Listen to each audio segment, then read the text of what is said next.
Okay, good morning, everybody. So, as I just mentioned, we are here for the second webinar in the invasive species webinar series with Alberta Environmental Farm Plan. So, just to get us going here, like we did in the first one, I'm going to quickly review what it means to be a part of the Environmental Farm Plan. Then I'll introduce our speaker, and then we'll hear from our speaker. So first things first, a quick overview of the environmental farm plan. So just to understand a little bit better what it is, it's a free voluntary whole farm self-assessment tool. So it is meant to help you identify environmental risks that are on your farm, and then help you mitigate those risks. So whether or not they're actually happening or a future problem that you could face. And then the plan itself, it's valid for 10 years at a time. So from the day it's approved, you have 10 years to work on that plan and make some improvements on your farm. And then it'll be considered valid for any grant funding or any other reason you might require an EFP. So our whole goal with it is education and awareness. So just to kind of keep that in mind as we're going. And then it's based off of soil and site characteristics, the topography of your land, where water is located and kind of what kinds of water you have on your farm, your best management practices and what you're doing on the landscape already, and potential sources of contamination. So why would you complete an environmental farm plan? So like I said, it primarily is for education and awareness.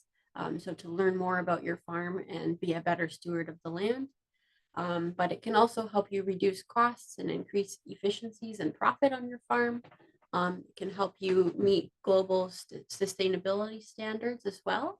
It'll help you leave your farm in good shape, and it can be a funding or a requirement for some funding programs as well. So listed here, we have the Sustainable Canadian Ag Partnership.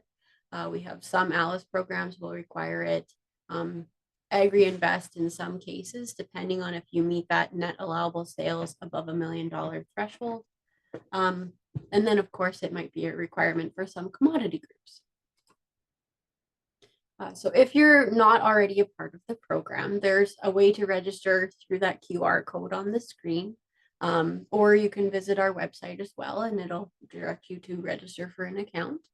You'll be paired with a local technician to help you through the program. So they're there to help you as little or as much as you need. And then you could also attend a virtual or an in-person workshop as well. Or if you're really confident and comfortable, you can work on it on your own.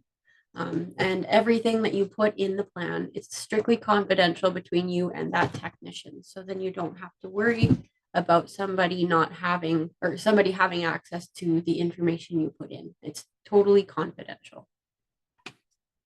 Okay, so if you wanted or needed help registering for an account, or maybe your technician is just not accessible to you because they're out of the office for whatever reason, you can always contact our program staff to get answers to questions or support, technical or otherwise. All right. So I will stop my sharing at this point. And then I will introduce our speaker, Karen. So Karen Wickerson is the rat and pest specialist with the government of Alberta. She has been in this role for 6 years and is based out of Olds. Prior to working with the government, she was a veterinary technologist working in a rural mixed animal practice before joining the government 15 years ago. So welcome, Karen. Thanks, Kate. And can you see just making sure you can see my screen, I'm sharing it properly. Absolutely. Okay, great. Well, thank you for that introduction. I'm really excited to be here today to talk about the RAT program. And I have to say, I do feel very honored to represent a program that has been a success for the Alberta government for almost 80 years. What I will cover today is the legislation that the program operates under, so the status of the rat in Alberta. I'll cover some history of the program, our Alberta Advantage, and then we'll look at the Norwegian roof rat, and then the critters that are often mistaken for rats in Alberta. and what the current rat control program looks like. The program falls under the Ministry of Agriculture and Irrigation, and it operates under the Agricultural Pests Act. As for the program itself, there are two full-time employees, myself and then Garrett Gerlitz, who is my assistant. He works out of Airdrie. And then also in our area is Hannah McKenzie, who operates the Wild Boar Control Program, who spoke to you last week. I'm often asked in interviews the reason for the success of Alberta's program and how can other jurisdictions emulate Alberta's success. We have three key advantages in Alberta. We have the legislation. Rats are declared a pest, an agricultural pest in Alberta. Public education, at the launch of the program, the government knew they had to educate the public on why they didn't want rats to establish in the province. And also our geography. And I'm going to touch on all three of these in the coming slides. So as I said, the program operates under the Agricultural Pests Act. And what this means is that the Minister of Agriculture can designate as a pest any animal that is likely to destroy crops or livestock. So when an animal or a disease is declared a pest under the Ag Pests Act, what that means is that everyone is required to control them in Alberta. And that also means that every municipality has to ensure that the pest is controlled within their municipality if they are present.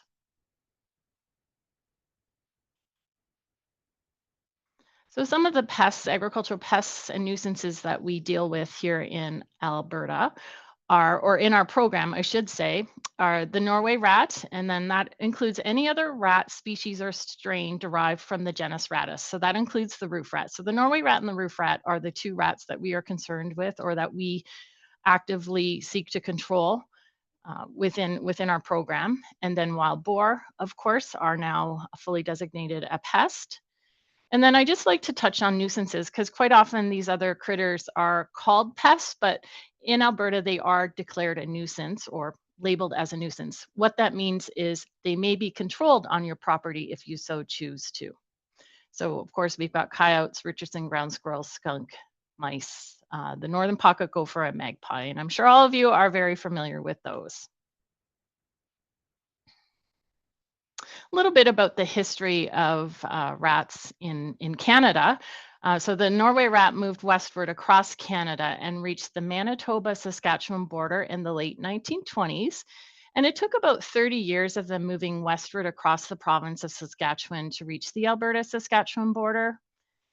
The Norway rats were first discovered on a farm near Alsace, there, right on the border, during the summer of 1950. And it was the Department of Health who first discovered them. They were out conducting field studies for sylvatic plague in Richardson ground squirrels. This bacteria that causes the sylvatic plague, if spread to humans, can cause bubonic plague in humans, or the black plague that many of you have probably heard of that killed millions of people in the 1400s. So provincial authorities were initially concerned that rats might spread plague throughout Alberta, but recognized the economic destruction caused by rats. So consequently, the Alberta government decided to halt or at least slow the spread of rats westward into the province. So in 1950, then they decided that the responsibility for rat control would be transferred from the Department of Health to the Department of Agriculture, as the area affected by rats, it was predominantly rural. These are some early photos that I've dug from our archives, illustrating areas where rats were initially found along the border. So you can see these granaries, the top right corner and the bottom there. They were, of course, made out of wood initially. And so the floors of these granaries were made out of wood. So rats could burrow into the ground and live under the granaries and then chew through the floorboards to access the grain.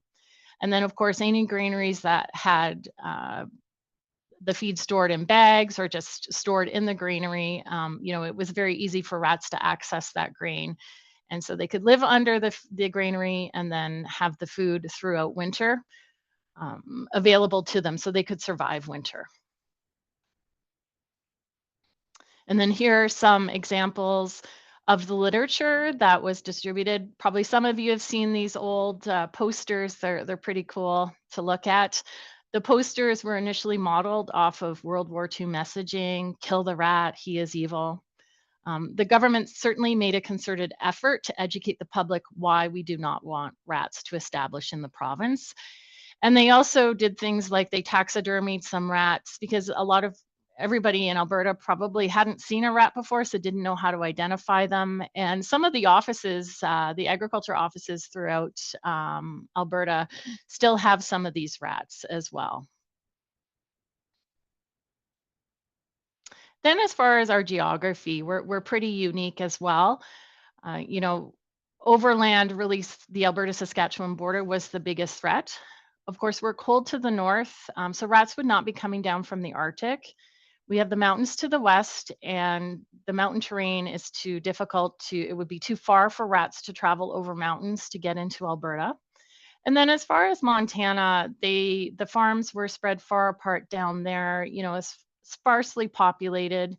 I recently had a discussion with someone who works for the Department of Agriculture in Montana, and they may have some rats in their bigger cities, you know, Billings, 150,000 people. So they don't really have the rat population.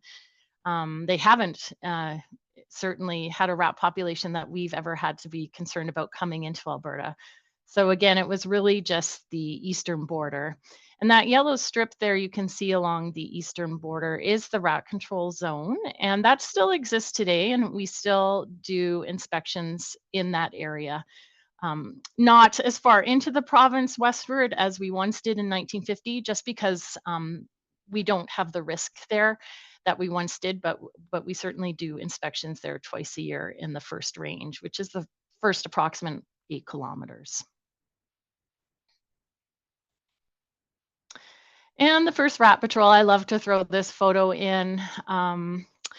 So initially, when the program was started, the government didn't have the expertise internally to control the rats along the border. So what they did was they hired a firm or a pest control company or a pest control person, specialist, that was Napoleon Poulin from Winnipeg. And he came out and did the rat control along the border for approximately the first year and a half or so. And this photo here, I don't know, probably some of you have seen it, this photo around, but that pile of rats there has approximately 10,000 rats in it. So that kind of gives you an idea that there were a lot of rats to be killed along the border initially when the program started. And this photo is taken at a landfill somewhere along the Alberta-Saskatchewan border too. I unfortunately don't know where, but yeah, definitely along the border. Now, I just want to talk about the two different types of rats I mentioned, the Norway rat and the roof rat. These are the ones that we actively control if they do make their way into Alberta. So the Norway rat on the left, that historically was the rat that traveled overland from Saskatchewan. So this is the one we patrol the border for.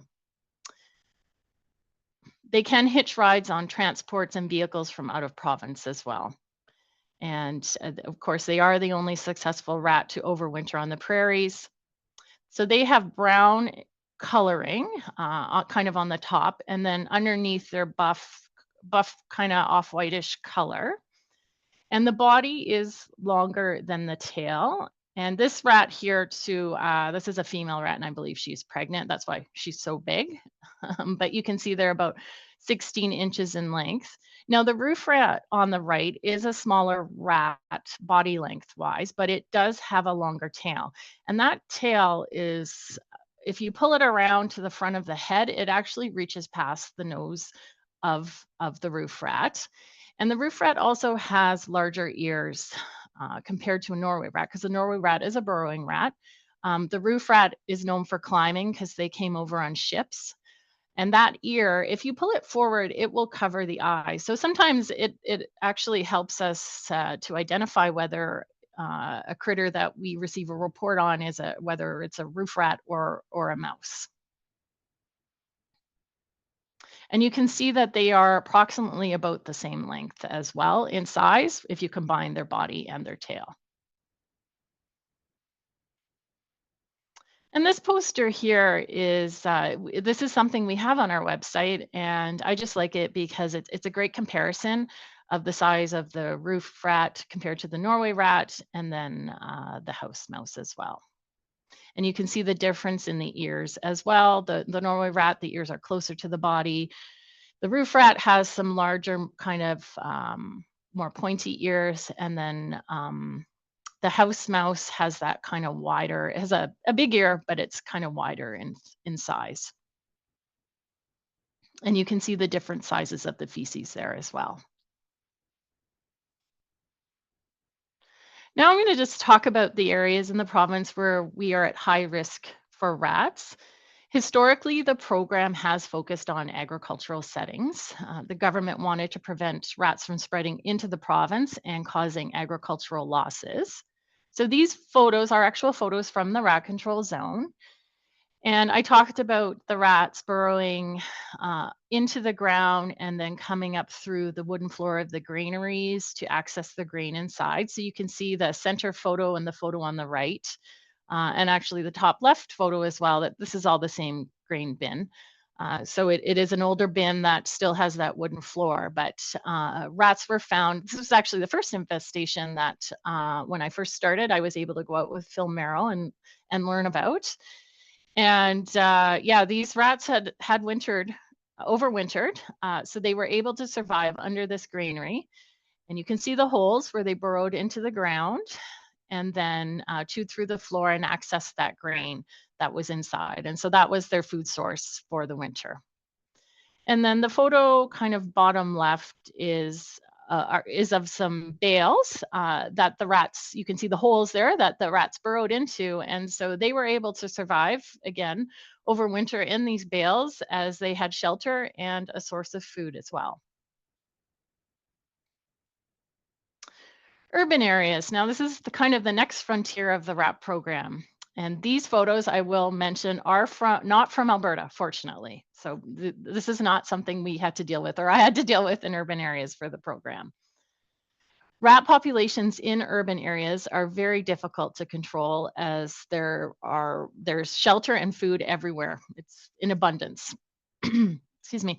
And so you can see piles of garbage, of course, that are a perfect food source. If there's tons of garbage around, there's tons of food for rats to eat. And then you can see that pile of furniture there in the middle. You know, that would be a great place for rats to live in. If they had a food source, a garbage can that was close by, they could easily overwinter under this and survive and reproduce, and their population would grow. The two photos on the bottom there are from New Orleans. I had the opportunity to go to New Orleans a couple of years ago and attended a rodent academy there. And of course, New Orleans, you know, it's warm there. They have Mardi Gras. Great place for rats to thrive and live. That bottom right photo, I don't know if you can see the rat poking its head out of the wall there. I was very delighted when I was able to take that photo. It's like he just stuck out. I was waiting for him to come out and stick his head out. So you can see that it'd be very easy in New Orleans and these types of larger cities for rats to survive. There's multiple garbage cans right near that structure where he is currently living that he can run it out of at night and get food from. And then the photo of the bottom left there is just a photo I took. There's a rat on the outside to report sightings. But that garbage can is pretty unique.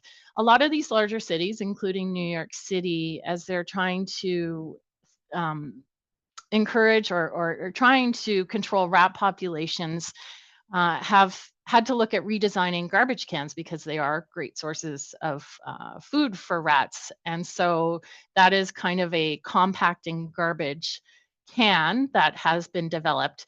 The only issue is people will put garbage in and they don't stop putting garbage in if they can't close it. So they only work when people are using them properly and ensuring that, when they do place garbage in, that rats cannot, it closes properly and rats cannot access it. So very interesting though to see what urban areas are doing to try and control rat populations.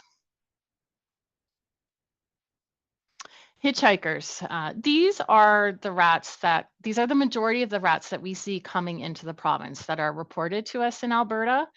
So a lot of people travel out of the province, particularly to British Columbia for holidays. And there is a large rat population in BC for a number of reasons. It's certainly grown over in the last couple of years. They had a moratorium placed on the types of rodenticides that were effective in controlling rats. And so throughout COVID, we did see, I'm pretty sure the rat population grew throughout BC. So if you're someone who likes to go to the interior in the summer, just keep in mind you could be bringing back a hitchhiker. So kind of from Salmon Arm all the way down to the border, there is a large rat population in that area. And quite often we see critters just like the guy in the top right there. He was a hitchhiker from southern BC. Some people had come back from, I believe it was, I think Cranbrook, around there. This was a couple years ago, so I apologize. I can't remember the area. So they came back to Alberta. They were home for about a week, and then they took their vehicle in to be serviced at a mechanic shop. And as someone was pulling out one of the air filters, they saw a little head pop out, and they saw some nesting materials. So this guy hence didn't live long after, as the technicians took swift action to make sure that he didn't get away. But those are the types of things that types of rats that we see reports him. And then the photo on the top right, it also, you can see that's the cover over a battery. Certainly we know that mice can nest in there, and we have seen rats do that sort of thing as well. And then chewing wires. So I've heard that I've had multiple reports that rats do like to chew on wiring in vehicles, as the coating over the wires is it's soy based, and so if the rat is pretty desperate and they're hungry, they will chew that as a source of food. So just some things to keep in mind when you come back from BC and after you've enjoyed your holiday. You may want to lift up the hood of your car and just check to see if you have any activity in it. And a lot of people too they'll come home and they'll park their car in the garage and come out the next morning, and they'll either see signs of it, some feces around, or may even find the rodent dead as well, because it's quite a drive if you think about it. If you're riding, underneath the hood of the car, it's hot, they get dehydrated and they're hungry. So quite often they don't survive long after arriving into the province.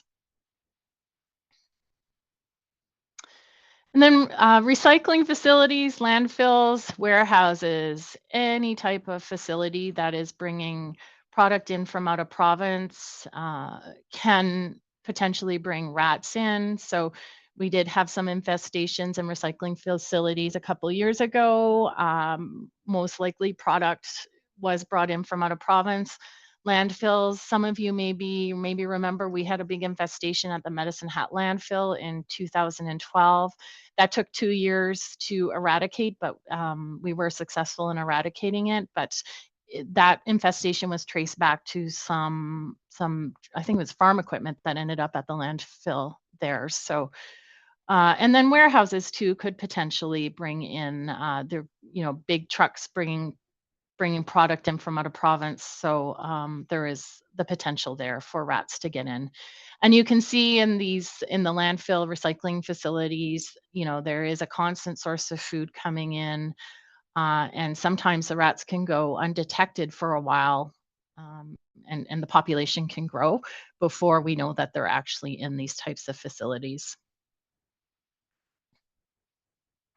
And these are just some more photos. I'm sorry, I hope they don't they aren't too harsh for people to look at, but this most commonly is the hitchhikers I've been talking about.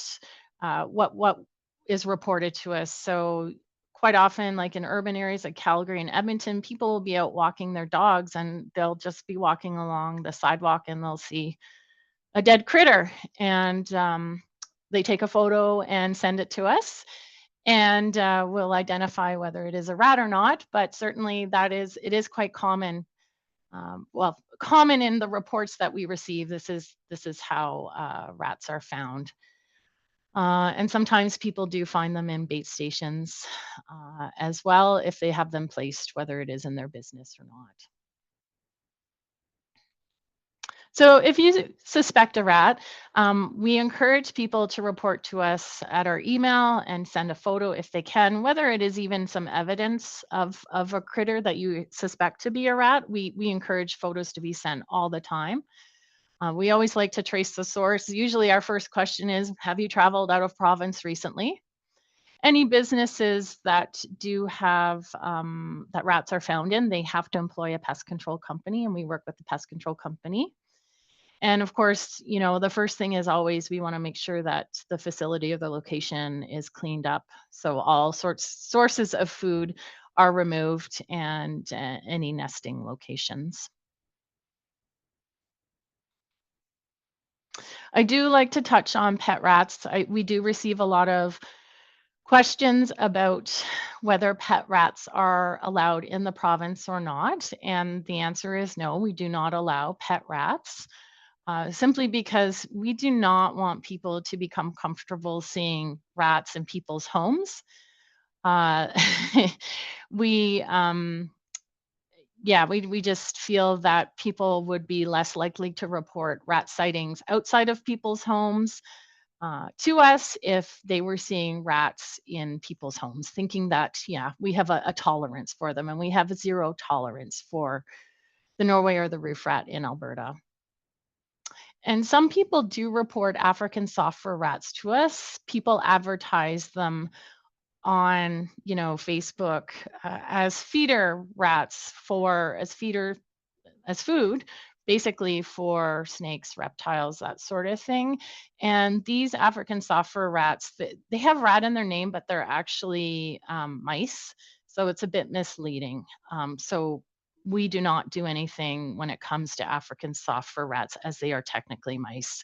And you can see they kind of look more like a gerbil, the size of them there, with their ears. But apparently they are higher in protein than a Norway rat is.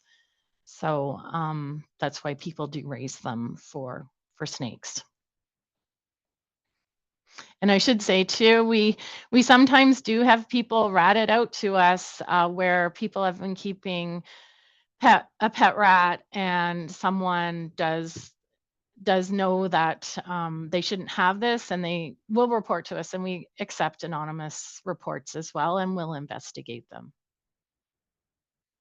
And usually what we do is we work with people too in the instances where we have had pet rats reported to us. We will give them the option of finding a home outside of the province, and we'll follow up with them to ensure that that rat has been delivered outside of the province.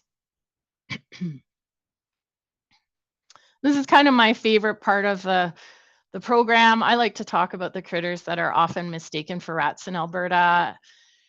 Most people, I guess if you've lived in Alberta most of your life, you possibly have never seen a rat unless you've traveled somewhere. And so it can be difficult to identify them if you've never seen one before. And so the number one critter that is the number one offender is the muskrat. A lot of people confuse muskrats for rats in Alberta. They commonly see them walking along the side of a highway during the day. Muskrats do travel quite a distance from water, like they can travel a couple kilometers, particularly this time of year. Our reports are going to start increasing here as it gets warmer. So the spring and the fall, we receive a lot of reports that are muskrats. They also, yeah, if they are seen during the day, we know generally when people start describing the circumstances they saw them in, that it most likely is not a rat. And then this slide just shows a few other critters here that are often mistaken. Mice, a lot of people who have come to Alberta recently who, maybe live in, are from other parts of Canada or the world.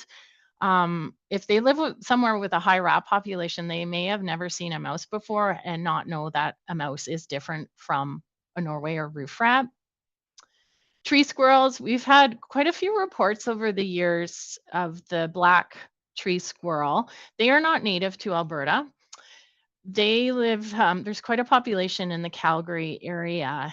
And for some reason, over the past couple of years, they have lost the hair on their tail. And so you can see that guy just down on the bottom left there. He doesn't have any hair on his tail. And so people do mistake them for rats. We've been sent videos of them jumping from a tree onto a roof and traveling electrical or power lines. So they definitely, they definitely can be seen mistaken for a rat. The bushy-tailed wood rat or a pack rat, these guys live in the foothills and quite often hitch rides on vehicles. Just to be aware as well, you can bring them back as a hitchhiker. They travel into the cities and people unknowingly bring them. So we've had quite a few of these. These guys are fairly easy to trap too and relocate. Voles, this time here when the snow is melting, excuse me, people quite often will see these little holes in their ground and they think they might be from a Norway rat, and it's actually a vole. And the northern pocket gopher as well is often mistaken. Like the vole, they have a shorter tail too. So they're quite easy to distinguish. It's easy to distinguish whether they are a rat or not. And then sometimes we get some really interesting reports. This guy, I don't know if anybody can tell what he is. He was reported to us in Leduc. There were a group of them were sitting in a house window. People could see them walking past. And, based on their coloring, certainly someone thought that they might be rats in someone's house. But they were just sitting in the window sunning themselves. And so they were able to catch one of these in the town there, and I kind of did some research and I determined that it was a degu. So they are a rodent from Chile, and people do have them as pets. But yeah, so you never know. We never know when we open up the email what we're going to find for a report to us. And then rat on rats. So I'll just touch on this snazzy logo that we have now for the program. This was launched in November of 2024, and it was a partnership with Alberta Invasive Species Council. They were able to receive an SCAP grant, and we worked together to redesign the logo. This is something I'd been wanting to do since I started or took over the program. At that time, it was almost 5 years prior. I wanted to kind of modernize. I wanted a logo that depicted Alberta, and I think this one really does the program justice. So we were able to print t-shirts, hats, and stickers. We still have lots of stickers, and able to distribute them and kind of reinvigorate, kind of introduce the program to people who've moved here from out of province. So I'm really exciting. And I think we're going to be doing Rat on Rats number 2. So stay tuned. Now we'll get into some rat stats. This graph here, I always like to start off with this. So it kind of illustrates for you the number of infestations we've had over the years. So how they've declined essentially. So way back, 1959 is the year we have there. 600 infestations were reported at that point per year. So you can see how we have decreased them over the years. We now receive not receive, but we usually have between 0 and 5 infestations per year. And I will say that an infestation, we consider an infestation more than 2 rats. So some years you can see we've got 2022, 2023, we've got 5. Some of those have been reports where people have discarded feeder rats. So pet stores can sell dead Norway rats as feeder rats in the province. And we've had instances where people have decided to dispose of these feeder rats because their snakes have not wanted to eat them, the rats, for some reason. And so they've put them outside thinking, I think wildlife can eat them. They didn't want to throw them out. And so we've had a couple instances where we've found 2 or 3 of these feeder rats in groups. And so we certainly do include those in our stats. And then this slide here is our total number of rat reports versus how many confirmed rats we have. So the blue there is the total number, the blue lines, and you can see we've gradually been increasing the number of reports per year. And in 2025, they grew by almost 300, and we attribute that largely to the Rat on Rats campaign that Alberta Invasive Species was able to launch. So yeah, we were pretty excited that the number of reports grew by 300 that year. And you can see, yes, in the red is the confirmed rats. So approximately 5% of our total reports are confirmed rats per year. And then this pie graph on the left shows you, or it breaks down the different critters that were reported to us as rats in 2025. So generally, it is muskrats that take the lead on this every year, but last year there certainly were a lot of mouse reports. And then the kind of blue graph on the right there is all these species, kind of all the reports received in total from 2017 to the present. And you can see that really the muskrat is still out in the lead here. It's still the number 1 reported critter, or mistaken for a rat, in Alberta. And then I'm often contacted by media to comment on the rat situation in other jurisdictions. Particularly the past couple of years, there have been a lot of larger cities. They're fighting big rat populations. You'll see reports of people being interviewed of them having them in their houses and trying to control the population that may be on their property. And it's often hard for me to comment on other jurisdictions, as we're pretty unique. We started when rats got to Alberta. So, the government was very forward thinking, and they got right on it, and they said, no, we don't want rats to spread into the province, and declared them a pest. So, rats have a status very unique in Alberta that they don't have in other jurisdictions. And it would be very difficult for other jurisdictions to, if they adapted the pest status for rats that we have here, they'd have a hard time. They could certainly require people to control them, but having the manpower to enforce that, ensure people were controlling rats, would be very difficult. Whereas because we, such a small population gets into the province, we're able to get on it and control the population and enforce that. Whereas other jurisdictions would have a lot of difficulty trying to do that. And the other thing is buy-in too, like cities like New York and New Orleans that I talked about. People are used to living with rats. And so, that education, they're constantly trying to educate and encourage people to do things on their property to discourage rats from taking up residence on their property. I'm often asked, what does our rat-free status mean? So Alberta declares itself rat-free. And what that means is, rats do get into the province. We can't put up little fences at the border and say no rats allowed, or inspect every vehicle that comes into the province. But what that means is that we have a program to control them. So we are ensuring that they are not able to permanently establish in the province. And we maintain this rat-free status largely due to the diligence of Albertans, people reporting to us. So yeah, it's a group effort that we all work together to ensure that Alberta is able to remain rat-free. And with that, that's kind of the end of my presentation. I have my favorite poster here. This is from, I think, the early 90s, but I just love the rat who they designed it with the outline of the province in his eyes. I think he looks kind of evil.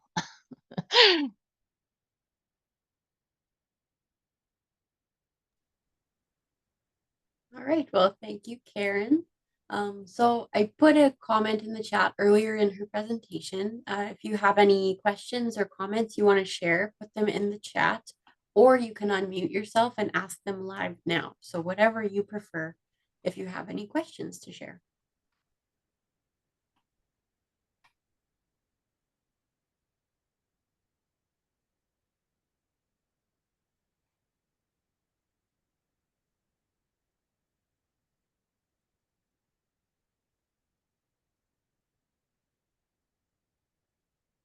Okay, I'm not seeing anything coming up. So I guess, Karen, you did a really great job presenting, and everybody knows exactly what to do about rats in the province.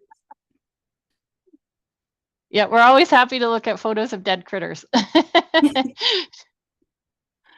Okay. Well, I'm going to stop the recording, and then maybe that might also prompt some questions.